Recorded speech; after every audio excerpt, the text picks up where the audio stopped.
Now, the rest of the story. Alcohol as an engine fuel is nothing new. Hitler ran his war machine on alcohol.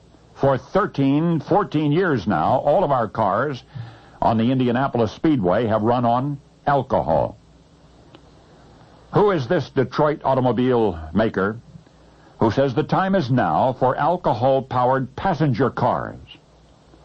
And guess who is saying no? The big oil companies. This Detroit manufacturer, the one who is promoting alcohol fuel for cars, has always been a little bit ahead of his time.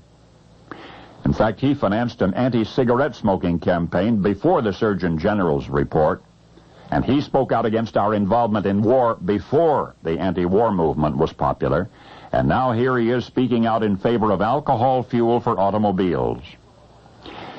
Partly because, you know what, he grew up on a farm, and as a young man he saw how easy it would be for farmers to grow their own fuel.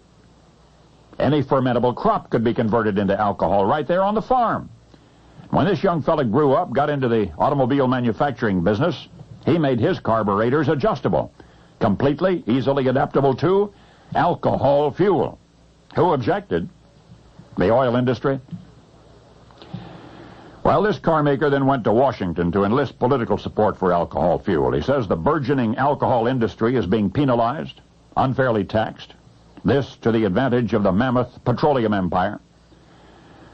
And he has captured the imagination and support of a renowned chemist from the Dow Chemical Company and the United States Secretary of Agriculture, even support from the President of the United States, but the oil tycoons are fighting back.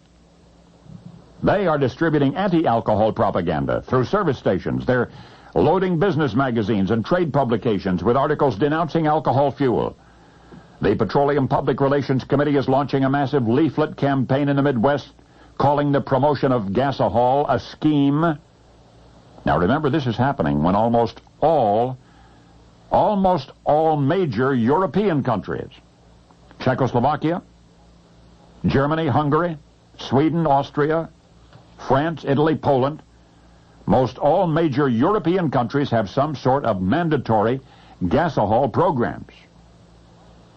Those folks are required to burn alcohol fuel. But the oil companies, in their attempt to discredit alcohol fuel, have even won the support of the American Automobile Association. And in retaliation, this one Detroit car maker, this fellow who's been pushing for alcohol all along, says that he will call a national conference on agriculture, industry, and science, and their findings will back his position.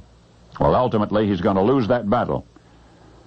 We know he'll lose because he's already lost nearly half a century ago.